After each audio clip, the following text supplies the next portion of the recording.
There's way too much shit going on right now. We need to do a full-on variety video. I mean, I don't even know where to start. How about with something short? Let's talk about Destiny.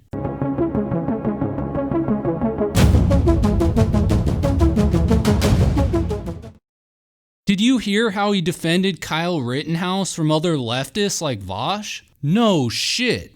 Seriously though, all of these people on the right seem to be celebrating this. Not me. Am I supposed to be impressed that Destiny is a snake and a weasel to his own people? Should I applaud him throwing his allies under the bus? Thank you, but no. In my view, there's nothing worse than a traitor. In the Inferno, Dante writes that the deepest, darkest part of hell is none other than the ninth circle. It's where people go to be punished for treachery. At its heart are the worst traitors in history. Marcus Brutus, Cassius, and of course, Judas Iscariot. And soon to take his place there is none other than one Stephen Bunnell. Well, at least Destiny has his principles, right? You mean the same principles that led him to embrace a cuck lifestyle? Every bull that Destiny allows to fuck his girlfriend just furthers the objective of autonomous liberal individualism. It's all about taking one for the team. This all reminds me of the centrist liberals who wrote that stupid free speech letter. The problem to them wasn't that conservative viewpoints were made forbidden. It wasn't that conservatives were getting banned and exiled all the time. No, the problem according to them was that there were a couple of centrist liberals that had gotten taken out as collateral damage. Being a centrist doesn't make someone better than a conservative. It doesn't make them smarter. If anything, I'd say being a centrist shows a lack of moral convictions. It's not surprising at all to me that a lot of the self-proclaimed centrists are also these atheist skeptic types. Now, I'm not trying to say that we all need to adopt some sort of centralized groupthink. We just ought to have some standards. We can't just take the position where we just accept anyone the left doesn't want. It's the same situation with refugees. We don't want our country to be a dumping ground for all of the most reviled people on earth. Does anyone else think that maybe there's a reason that these people are being oppressed by these third world governments? Or am I just a fucking crazy person for asking this? Speaking of Destiny, I thought I'd share some thoughts on what I believe to be one of the dumbest political controversies. What stupid name should we call the coronavirus? I can't think of something less consequential or more pointless than this topic. Of course, that didn't stop Destiny from having a fucking 2-hour debate on it. So let me break down why this is the dumbest political dispute. When the virus was first breaking out, people called it the Chinese virus or the Wuhan virus. That's of course because it started in Wuhan, China. Now, I'm sure there's some scientist in the World Health Organization who had some more technical name for it. The thing is though, people prefer simple names for things. Nobody says acquired immunity deficiency syndrome. They just say AIDS. I got AIDS, we're coming through. Yeah, I'm sorry. I'm his doctor. My patient's got to get to the front of the line because he has AIDS. I got the AIDS.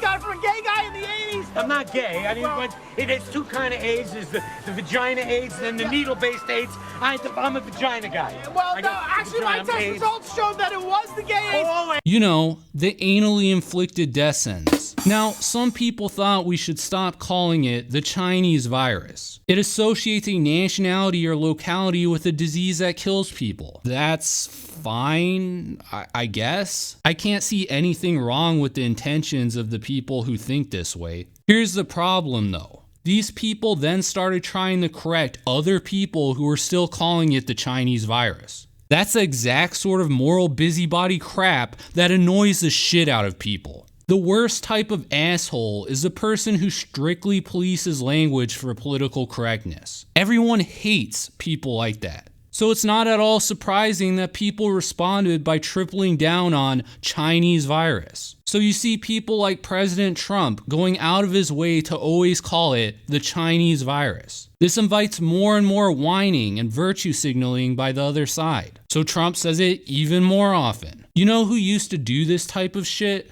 The religious right back in the 80s and 90s. They constantly sought to police everything. It's why everyone back then thought they were a bunch of annoying fucks. I'm looking now at the instruction guide to one of the Nintendo games, Final Fantasy. And I look in here, page 72, white magic. Page 76, black magic. And once again, it's how you can get in touch with your wizard and learn all the levels of magic. You see, it's not just a simple one little thing. There are 8 different levels of magic. both white and black, that the kids can tap into here. I think we've made the point of the incredible occultism that is contained in all these games. But I believe that this was one of the things that contributed to the religious right losing on every single political issue. Anyways, let's talk about the coronavirus itself. I haven't talked about it since the time the government first shut down. Back then, I said that the US was too individualistic and too globalized. It stood no chance in hell of dealing with the virus. The fact that we're still largely shut down 6 months later confirms that I was correct. Here's what we should have done. Shut it down hardcore. I'm talking the military takes over and patrols the streets for compliance. No grocery stores or takeout. Instead, all Pizza Huts, Papa John's, and Domino's get nationalized. This is how it'll all work. The army delivers the pizzas to people's driveways. Then they shoot every pie with a flamethrower to kill any potential coronavirus on it. Don't worry, that shit's already been in a 500-degree oven, so it should be able to handle the heat. We do this for a period of 3 weeks, and then bam, no more coronavirus. No face masks. Economy goes back to normal. We return ownership of the pizza establishments to the stockholders. Papa John is rightfully restored as the CEO of Papa John's. Both during and after, we're going to ban any foreigner from entering the US, at least until there's a vaccine. We're also going to pull out all of the US troops from Afghanistan. We're going to set up snipers at the border. Any international trade that isn't essential gets discontinued. We're going to start making shit in America again. If we had done something like this, we could have had a functioning economy right now. 200,000 people might still be alive. Instead, we had to sacrifice everything for more individual rights. This is CNN Breaking News. Justice Ginsburg died. Did you know there's a vacancy at the Supreme Court? Well, there is one, and it's led to the two stupidest political arguments I've ever heard. Are the evil Republicans going to reject poor RBG's dying wish to be replaced by a Democrat? I don't know. I thought we lived in a democratic republic, not some sort of monarchy. Government officials don't get to pick their successor upon their death. That's how things work in North Korea, not America. If this was so important to Ruth, why didn't she retire when Obama was president? I mean, it's not like she wasn't having health problems back then. If that's what she wanted so badly, I find it hard to blame anyone but herself for the current situation. Here's another pathetic argument though. Are the evil Republicans hypocrites for refusing to vote on Obama's nomination in 2016? Nope. There are two scenarios under which a Supreme Court justice gets appointed. If the Senate and President are from different parties, they have to compromise on an appointment. This likely means that they're going to confirm a centrist. If one party controls the Senate and the presidency though,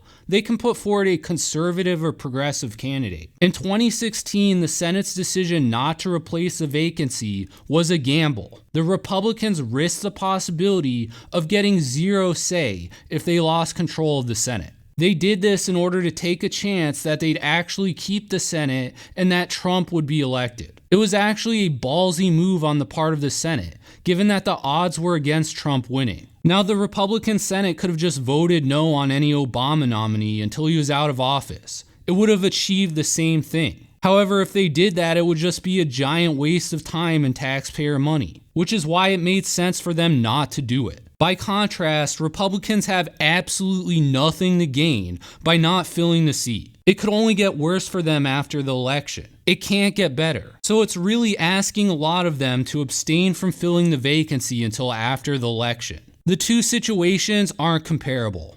The final topic I'm going to touch on is Black Lives Matter. Let's talk about Breonna Taylor and George Floyd. The fake hands up, don't shoot myth of Breonna Taylor is that she was killed during a no-knock warrant. Now, police had a no-knock warrant, but they knocked anyways. In fact, Breonna Taylor may have survived if the police hadn't knocked. If they hadn't done so, they may have more quickly gotten to the apartment and been able to get a line of sight on Kenneth Walker. Instead, he knew they were coming because they knocked. This resulted in a chaotic shooting between police and Kenneth Walker in which Breonna Taylor was killed.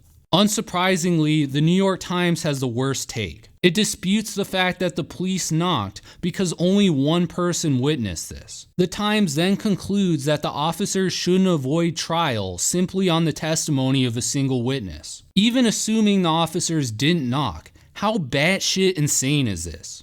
Were the police supposed to just stand there and get shot by Kenneth Walker? How would that be fair given that a judge signed a no-knock warrant? Do you want to see the judge indicted as well? Look, if you want to avoid drama in your life, just don't hang out with drug dealers. That's my sage advice for the young people of America. Anyways, we also gotta talk about George Floyd. My views have changed drastically from my first video on this topic. I first suggested George Floyd was intentionally murdered. I theorized that the police department may be trying to cover it up by making it seem like a botched arrest. That's because my video came out when we only had access to one of the videos. That video shows Officer Chauvin with his leg on George Floyd's neck for a lengthy period of time with no additional context. The video showed no resistance to arrest. Therefore, based on that alone, it didn't appear to me to be anything other than a premeditated execution. Now the other videos have leaked and we've got a transcript. Based off this, it doesn't appear to be a murder at all. The real conspiracy was to make a death likely caused by a drug overdose or the coronavirus appear to be a murder. We now know that George Floyd clearly resisted arrest. He clearly had breathing problems that pre-existed his contact with police. He had consumed fentanyl. We now also know that he had the coronavirus. At his trial, you can expect Officer Chauvin's defense attorney to argue that the death was primarily caused by these other things. The burden's going to be on the prosecution to prove beyond a reasonable doubt that it was Officer Chauvin's leg that caused the death. That means the jury's going to have to be firmly convinced that the death wasn't caused by drugs or COVID-19. That's a tough argument for prosecutors to make. Now, let's say they managed to convince the jury on the cause of death. And that's a huge if. At that point, it wouldn't be hard for me to see a jury convict Officer Chauvin of involuntary manslaughter. I would say that it's probably unreasonable for an officer to pin someone down by their neck who said they're having trouble breathing